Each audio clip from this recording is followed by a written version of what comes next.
Welcome to our channel. This is Hima. LRS pending లో ఉన్న ఫ్లాట్ల క్రమబద్ధీకరణకు HMDA చిత్తశుద్ధితో పనిచేస్తుందని అధికారులు తెలియజేశారు. ఈ నెల 31వ తేదీలోగా ఫీజు చెల్లించాలని, వారికి 10 రోజుల్లోనే పరిష్కారం చూపిస్తామని, వారి ఫ్లాట్లను క్రమబద్ధీకరిస్తామని హెచ్ఎండిఏ అధికారులు అధికారికంగా ప్రకటించారు.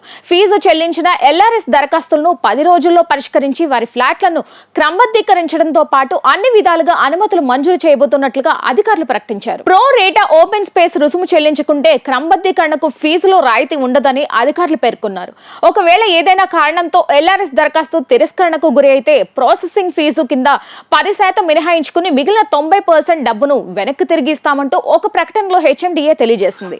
నిషేధిత జాబితాలో లేని ఫ్లాట్లకు, చెరువులు, కుంటలు, నదులకు 200 మీటర్ల దూరం పరిధిలో ఉన్న అన్ని ఫ్లాట్లకు ఆటోమేటిక్ గా ఎల్ఆర్ఎస్ ఫీజు సమాచారం వస్తుంది అని అధికారులు తెలియజేశారు. నిషేధిత ప్రాంతంలో లేని ఫ్లాట్ల పరిధిలో దరఖాస్తులను మాత్రమే రెవెన్యూ నీటిపారుదల శాఖకు పంపిస్తారు. వాటి ఆమోదం వచ్చిన తర్వాత ఫీజు చెల్లింపు వివరాలు తెలియజేస్తామన్నారు.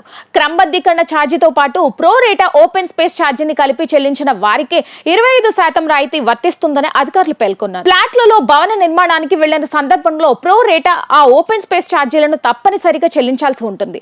రాయితీ వర్తించాలంటే 2 ఛార్జీలను కలిపి ఇప్పుడు చెల్లించుకోవాలని అధికారులు సూచిస్తున్నారు. ఇందుకు సంబంధించిన మరిన్ని వివరాలను తెలియజేసేందుకు గాను ప్రత్యేక వెబ్సైట్ ను ఏర్పాటు చేశామని, అందులో అన్ని వివరాలను పొందుపరిచామని అధికారులు తెలియజేశారు. అంతేకాకుండా ఎల్ఆర్ఎస్ పై సందేహాలను నివృత్తి చేసుకోవడానికి అమీర్పేట్ స్వర్ణ జయంతి కాంప్లెక్స్ లోని హెచ్ఎండిఏ కార్యాలయంలో ఉన్న హెల్త్ డెస్క్ ని సంప్రదించవచ్చని అధికారులు తెలియజేశారు.